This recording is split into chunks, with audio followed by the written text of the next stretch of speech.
आदमी कह दी better class क्या होती है, ये कैसे मिलती है? Better class, common B class class कहते हैं जी नहीं, बेटर क्लास और कॉमन क्लास मैं आपको बताता हूं। इससे पहले ए बी सी इस तरह की क्लासेस का बड़ा हमें शोरा सुनने में आता था। कानून में ए क्लास नहीं है, हमने ये खुद तख्लीक की कि अगर कोई साबिक वज़ीर आज़म आ गया है, कोई बड़ा सियासी शख्सियत आ गई है तो ये ए क्लास है। शहबाज शरीफ साहब ने 2018 में ये सारे कवानीन दोबारा बिल्कुल जो जेल मैनुअल था उसके मुताबिक तरतीब दिए थे। एक बेटर क्लास रखी गई थी, उसकी शराइत थी कि क्या वो ग्रेड 17 या इससे अबव का ऑफिसर है जो कैदी है, क्या वो 6 लाख या इससे ज़्यादा इनकम टैक्स जमा करवाता है, क्या वो साबिक वज़ीर आला पंजाब है, साबिक वज़ीर आज़म है, यानी इस कैटेगरी का बंदा जो है वो बेटर क्लास में जाएगा। नवाज शरीफ बेटर क्लास में रहे, मरियम नवाज रही, शहबाज शरीफ रहे, हमजा शहबाज रहे, शाहद खाकान अब्बासी रहे। अब आ जाती है कॉमन क्लास जिसमें राना सनाउल्लाह को रखा गया था क्योंकि उनके ऊपर मंशियात का इल्ज़ाम था। लेकिन वो कॉमन क्लास भी आप समझे कि बी क्लास ही थी क्योंकि वो एक बैरक में अकेले रहते थे, जबकि कॉमन क्लास की एक बैरक में कैंप जेल में 10 से 18 लोग रहते हैं। उनको सिक्योरिटी पर्पज के लिए आप कह लें कि सिक्योरिटी पर्पज का नाम लिया गया, लेकिन राना सनाउल्लाह को अकेला रखा गया और उनकी सिक्योरिटी के लिए जो 3 मुल्जमान उनके साथ गिरफ्तार थे अगली बैरक में उनको रखा गया ताकि राना सनाउल्लाह तक पहुंचना किसी कॉमन क्लास के कैदी के लिए मुमकिन ही ना रहे। सवाए राना सनाउल्लाह के पिछले दौरे हुकूमत में किसी ने कॉमन क्लास में सजा नहीं काटी, सब बी क्लास में थे। लेकिन अगर आप इस बी क्लास को कोट लखपत, अडयाला या इस तरह की बड़ी जेल से उठाकर राजनपुर, अटक या किसी और, मैं इसकी बात नहीं कर रहा इमरान खान, किसी और कैदी के लिए भी, इवन नवाज शरीफ के लिए भी जब उनको अटक के लिए ले जाया गया था, नवाज शरीफ शहबाज शरीफ को, तो इसीलिए ले जाया गया था। यहां पर आपको एक और बड़ी खूबसूरत बात बता दूं, किसी को नहीं पता, एजाज शाह सेक्रेटरी होम थे जो अब वफाकी वजीर रहे हैं। मुशर्रफ को एजेंसियों ने रिपोर्ट की कि नवाज शरीफ को घर से और शहबाज शरीफ को घर से लग्जरी फूड आइटम्स पहुंच रही हैं। उसके बाद वो लाहौर आए, ब्रिगेडियर एजाज शाह की क्लास हुई, ब्रिगेडियर तौकीर कमर रिटायर्ड ब्रिगेडियर उस वक्त आईजी जेल खाना जाते हाजिर सर्विस, उनको बुलाया गया और उनको कहा गया मुशर्रफ की तरफ से कि मैं वहां पर जेल मैनुअल चाहता हूं कि जो जेल लॉज है वो नफाज हो। फिर एक डीआईजी को लाया गया जो वहां बैठे और उन्होंने वो तमाम आसाइशें रोकी जो कि उस वक्त के वहां पर जो तैनात थे ऑफिसर वो उन तक पहुंचा रहे थे, जेल भी और दूसरे भी। आप दूसरे समझ गए मैं दूसरे किसका कह रहा हूं। उसके बाद वो जो डील थी फौरी तौर पर सऊदी अरब जाने की, फिर वो हुई थी। सही सही, ये सारे का सारा मंजरनामा इस वक्त जो सारा जेलों का बना हुआ है, और मैं अयाज साहब का बहुत मशकूर हूँ, उन्होंने बड़ी तफसील के साथ तमाम जेलों का कंपैरिजन यहाँ पर कर दिया है। मैं आना चाह रहा हूँ राना इंजाज साहब की तरफ और आना चाह रहा हूँ रफाकत डोगर साहब की तरफ कि ये सारी सूरत हाल है क्या इस वक्त ये जेलों के हवाले से। राना साहब, ये सारी सूरत हाल ठीक है? ये जो अडियाला, कोट लखपत, ये जेलें VIP जेलें हैं, अटक जेल बड़ी ख़राब है, आपके क्लाइंट कहाँ पे हैं, वो किस हाल में है, ये जेलों की क्या सूरत हाल है इस वक्त? देखें, जो इस वक्त जेलों के अंदर हैं ये भी कभी हुक्मरान होते हैं जी, तो इनको सबको चाहिए कि मिलकर जेलों की सूरत हाल बेहतर करें, ताकि हम उसी वक्त बात करते हैं जब ये जेलों में जाते हैं। नवाज शरीफ साहब हो गए, अपना इमरान खान साहब हो गए, या जो दूसरा भी हम नाम ले रहे थे, तो जो जेल के अंदर रह रहे हैं वो भी इंसान हैं, उनके मुतल्लिक भी उन्हें सोचना चाहिए और जेलों का जो हमें बहुत पुरानी है और स्टैंडर्ड जो है उनका बेहतर करना चाहिए हमें। ये जो चीज़ें मांगते रहते हैं बेटर क्लास, कॉमन क्लास, मेरे ज़ाती ख्याल में ये तो हर कैदी को अवेलेबल होनी चाहिए ताकि वो बेहतर तरीके से। नहीं, वो बेटर क्लास हर कैदी को कैसे रासम, एक मैट्रेस देना है आपने, एक मैट्रेस देना है, जेयर को एयर कंडीशन करना है, नहीं उसको वहां पे आप मेहमान बना के तो नहीं भेजा हुआ ना, आपने कन्फाइनमेंट। एक सिर्फ नुक्ता यहाँ पे रख दूंगा आपको कि ये कॉमन क्लास जिसको आप बड़ा अब नीचे करके कह रहे हैं, साबिक वज़ीर पंजाब उस्मान बुज़दार के क्रेडिट पे करप्शन की बड़ी दास्तानें हैं, लेकिन जेलों के हवाले से एक चले उसी वो काम करके गया। मैं आपकी बात पे आता हूं, लेकिन इसी चीज को क्लियर करने के लिए कि सूरत हाल है क्या।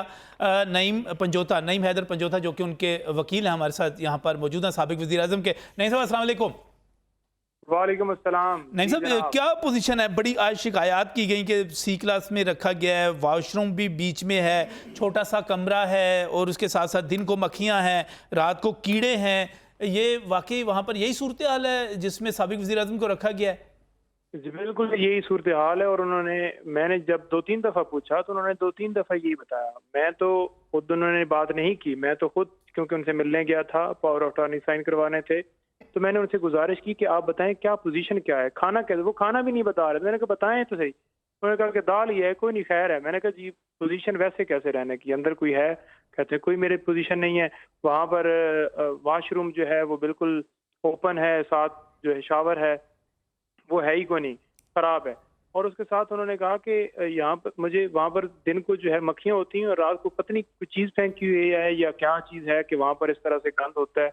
और जान माज बचाने के लिए भी कि वो वहाँ पर इतनी जगह नहीं है, बहुत तंग है, वो भी मैं सही तरीके से नमाज भी नहीं पढ़ सकता। लेकिन कुरान पाक मैं पढ़ रहा हूँ, नमाज मैं अदा कर रहा हूँ, लेकिन मुझे कोई फिक्र नहीं है। अगर मुझे बी से वो डी पे ले जाएं, डी से किसी और पे ले जाएं, मुझे किसी तरह से कोई फिक्र नहीं है कि सी में मुझे रखा हुआ है।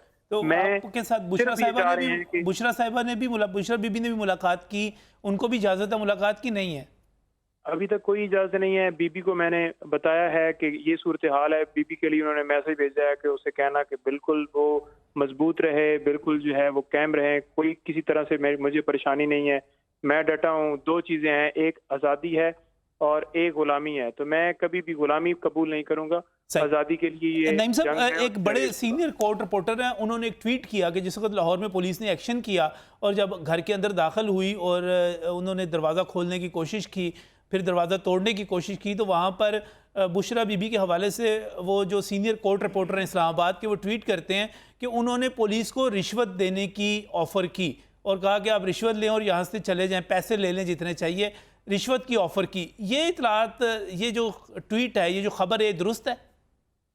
देखिए उन्होंने क्यों करनी थी रिश्वत की, वो बल्कि उनको धमकियां देते रहे कि हम आपको गिरफ्तार कर लेंगे। बीबी ने आगे से कहा कि आप गिरफ्तार करना है तो कर लें, मैं तो बिल्कुल तैयार हूँ, मैं तो डरती नहीं हूँ, मुझे तो कोई परेशानी नहीं है। बल्कि उन्होंने कहा कि मेरे मोबाइल जो थे वो भी लेके चले गए और जो वहाँ पर सामान था सारा, वहाँ पर उन्होंने पूरी सर्च किया कि पता नहीं अंदर कोई क्या चीज़ है। अभी भी वो कह रही थी कि मैं आपसे बात करने के लिए इस वक्त घर के सेन में मौजूद हूँ, मैं वहाँ पर कमरों में नहीं हूँ। कोई ऐसी डिवाइस लगा के गए हैं कि मैं जो है वो वहाँ से बात ही नहीं कर सकती। और मुझे मेरे क्योंकि मोबाइल लेके चले गए हैं, तो मैं जो वहाँ पर हैं नौकर चाकर या जो दूसरे जो हैं वो पीए वगैरह हैं, उनसे मोबाइल लेके या कोई एक आध रिश्तेदार है उनसे लेके मैं आपसे जो है वो बात कर रही हूँ। अच्छा, तो ये एक और बात ज्यादती की है। वो कह रही थी कि जब वो दरवाजा नॉक कर रहे थे और मुझे देख रहे थे कि सामने मैं खड़ी हूँ, लेकिन उसके बावजूद उन्हें जरा शर्म नहीं आ रहा था कि मैं जो है सामने मौजूद हूँ, मैं मना कर रही हूँ कि वो खुद आ रहे हैं, गिरफ्तारी देते हैं। वो उसी तरह से जारी थे। जो पहले लोग लेके खान साहब को गए वो बहुत ज्यादा एग्रेसिव थे और जो बाद में बच गए वो फिर भी उससे कदरे जो है वो बेहतर अच्छा थे। नईम साहब, उन्होंने एक उस बड़ी तरह से- अहम चीज़ की वजाहत कर दीजिएगा। बड़ी अहम चीज़ है यहाँ पर ये कहा गया कि बुशरा साहिबा जो हैं वो साबिक वज़ीर आज़म के ख़िलाफ़ वादा माफ़ गुआ बन चुकी हुई हैं।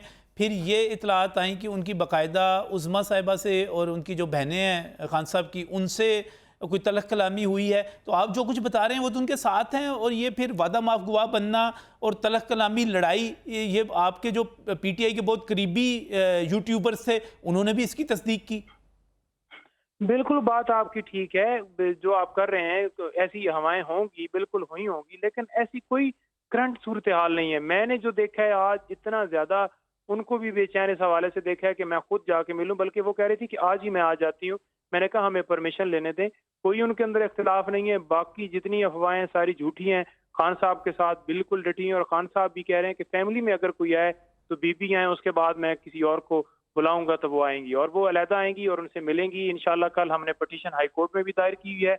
हम बाकायदा तौर पे सुपरिटेंडेंट को भी जाके दरखास्त दिए हैं कि उनकी जो बीबी हैं, उनको, उनकी बेगम है, उनको मिलने की इजाज़त दी जाए, और उन्होंने हमारी दरखास्त कबूल की है। और उस दरखास्त के ऊपर उन्होंने बाकायदा तौर पे हमें डायरी नंबर लगा के दिया है, और डायरी नंबर जो है वो एप्लीकेशन हम सुबह कोर्ट के अंदर पेश करेंगे और कि वहाँ पर हमने नईम साहब, एक